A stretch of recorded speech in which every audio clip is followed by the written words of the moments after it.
Okay, magandang araw Pilipinas. Sa araw pong ito ay pag-uusapan po natin ito pong isang abogado na katulad po nito ni Attorney Tapasio, na kung saan nalimutan na yung pagiging abogado dahil paldo na, dahil nabayaran na ng mga Duterte.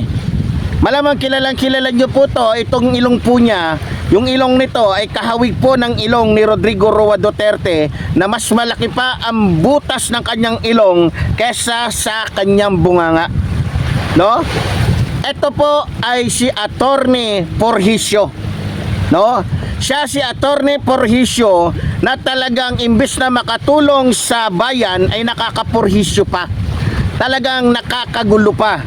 Talagang lumilikha pa ng hindi magagandang mga galawan, na kung saan imbes na makatulong sa taong bayan ay lumilikha ng ikalilito ng ating mga kababayan. Ngayon, itong tao na to mga kababayan, kung ako po tatanungin ninyo, kahit hindi ko pa po nakita o kahit pasabihin natin hindi nga aminin, malamang nabayaran po to, dahil yung mga kilos po niya bilang isang abogado ay hindi na po kilos ng isang marangal, matino at may dignidad na abogado. Yung kilusan po nito, yung mga salita nitong abogadong ito ay salita po ng isang taong 24 oras na nagsasyabo. Kung makikita ninyo, hyper na hyper tong taong ito, para bagang hindi niya na hinihit-hit ang syabo, nilulunok na lang niya, no? At malamang baka hindi gramo-gramo ang kinakain nitong shabu, baka kilo-kilo na. Kaya ganon ang kanyang mga nagiging reaksyon, ganon ang kanyang mga nagiging salita.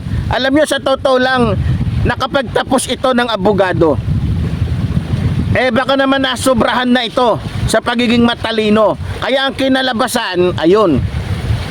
Alam mo, kung nakikinig ka man, Attorney Porhisio, sana mag-isip-isip ka. Pero balita ko mga kababayan, medyo kinakabahan na itong abogadong ito, na masasabi nating nagiging abogado, no? Kinakabahan na, bakit? Mukhang tad-tad ng kaso itong taong ito. Sana nag-isip ka muna, ha? Mr. Abogadong Porhisio. Sana nag-isip ka muna, abogado ka pa naman. Tira ka ng tira, gusto mo lang magpasikat. O baka naman mga kababayan, gusto nitong maging katulad ni Marcoleta, na humimod sa puwet ng mga Duterte, kaya naging senador. Yan yata ang gusto niya, no? Kaya nagpapasikat sa mga DDS. Hala, sige, gawin mo yan, Attorney Porhisio. Pero isa lang ang masasabi ko sa iyo, mukhang bago ka pa sumabak sa pagiging senador. Kung sakaling baka yan ang pinaplano mo, baka ugod-ugod ka na paglabas mo ng kulungan. Sa dami ng iyong pananagutan, sa totoo lang, hindi ko talaga lubos maisip na may mga abogado pala talaga. Pero sa bagay, hindi na ako magtataka pala, dahil yung kanyang pinagtatanggol, yung kanyang pinapanginoon, yung kanyang pinapakadiyos ay katulad din pala niyang abogadong tanga, abogadong ginamit lamang ang pera para makapasa. Kaya kahit sabihin natin siya ay nakapagtapos ng abogasya, kitang-kita naman na mas matalino pa sa kanya yung graduate ng high school, no? Mas matalino pa sa kanya yung graduate ng grade 6 o ng grade 12, no? Tingnan nyo kung magsalita itong si Sara Duterte. Pinagmamalaki niya na nagtapos daw siya, pero hindi makapagsalita pag walang kodigo. Hindi makapagsalita kapag walang headset sa kanyang tenga, na kung saan papakinggan niya muna yung sinasabi doon bago siya magsalita. Hindi na ako magtataka, dahil follow the leader nga naman pala yan, di ba? Kung ano yung puno, yun din yung mga bunga. Ngayon, Attorney Porhisio, isa lang ang masasabi ko sa'yo, mabibigo ka lang. Dahil yung katulad mo, yung buhok mo na parang tuyom. Ano ba yung Tagalog sa tuyom? Ay, mga Bisaya lang nakakaalam nun. Pero itong si Attorney Porhisio, bahala ka na intindihin kung ano yung sinasabi ko tungkol sa'yo. Yung buhok mo, na parang tuyom, kamukha ng sanga-sangang, alam nyo na kung saan sanga yon, yun nandun doon sa impyerno yon, mga minamahal kong mga kababayan. Sa totoo lang, Atty. Porhisio, hindi ka nakakatuwa, hindi ka nakakatulong sa bansang ito. Vice Mayor ka pa lang akala mo kung sino ka na, lalo pa siguro pag naging mayor ka na. Vice Mayor ka pa lang, feeling mo celebrity ka na. Ano pa kaya kung senador ka na? Baka mamaya gusto mo ikaw na lang ang bida, ikaw na lang ang matalino sa lahat, katulad ng ginagawa nito ni Atty. Marcoleta, na ngayon ay nagmamarunong doon sa Senado na akala mo siya na lang talaga ang marunong. Sa sobrang pagiging marunong, ayun, tambak ng kaso doon sa ombudsman, ang kaso plunder.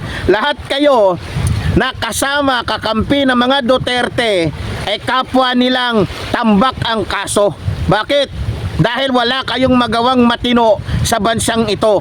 Kung nananahimik ka sana, kung tumutulong ka sana sa gobyerno, di sana may nagagawa kang mabuti sa kapwa mo. Akala mo yung pagkampi mo sa mga Duterte, kaliligtas mo? Akala mo yung pagkampi mo sa mga Duterte, kinatutuwa ng mas nakararaming Pilipino? Akala mo yung pagkampi mo sa mga Duterte ay makakatulong sa bansang ito para umasenso ang bansang ito? No! Yung ginagawa mo ay pagtulong para maghirap, para magdusa ang mga Pilipino. Atty.